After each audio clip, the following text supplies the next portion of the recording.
Hello friends, welcome to excellent coaching institute. आज हम present perfect continuous tense के बारे में पढ़ेंगे। इसकी पहचान होती है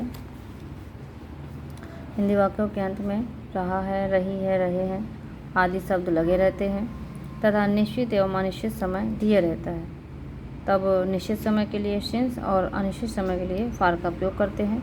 निश्चित समय जैसे दिन का तीनों टाइम हो गया, तीनों टाइम का समय हो गया, सुबह दोपहर शाम, महीने के नाम हो गए और घड़ी का समय हो गया। इस तरह से नोट एक वचनकर्ता के साथ ही, सी इट के साथ हैज़ बीन तथा बहुवचन कर्ता के साथ आई वी दे यू के साथ हैव बीन का प्रयोग करते हैं।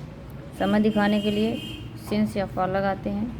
पॉइंट ऑफ टाइम निश्चित समय के लिए जो इंडिकेट करता है पॉइंट ऑफ टाइम, सिंस का प्रयोग करते हैं। पीरियड ऑफ टाइम अनिश्चित समय के लिए फार का प्रयोग करते हैं। Point of time since Tuesday, since 1991, since morning, since 4 o'clock, since January, since yesterday आदि मतलब इस तरह में सिंस का प्रयोग करते हैं। दिनों के नाम के पहले, सालों के नाम से पहले, सुबह दोपहर शाम के पहले सिंस का प्रयोग करेंगे। घड़ी के टाइम के पहले सिंस का प्रयोग करेंगे। जनवरी फरवरी जैसे कोई भी महीना आ गया, महीना का नाम के पहले सिंस का प्रयोग करेंगे।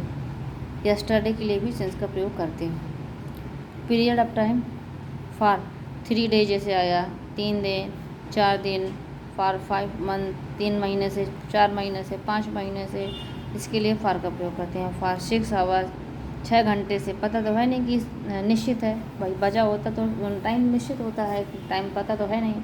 फॉर 2 week आदि जैसे वह 2 दिन से पढ़ रही है, वह 2 दिन से पढ़ रही, तो ही और सी हो जाएगा। She has been reading for 2 days। अब ये 2 दिन हैं तो 2 दिन का तो पता है नहीं कि कौन से दिन होंगे, इसलिए यहाँ पर फार अनिश्चित समय, इसलिए यहाँ पर फार का प्रयोग करेंगे।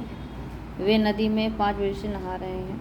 दे बहुवचन है इसलिए हैव लगाएंगे। They have been bathing into river, नदी में नहाते हैं, गति होती है इसलिए इनटू का प्रयोग करेंगे। इनटू रिवर सिंस 5 o'clock, क्योंकि यहाँ पर 5 बजा निश्चित है, ये 5 बजा निश्चित है इसलिए 5 का प्रयोग करेंगे।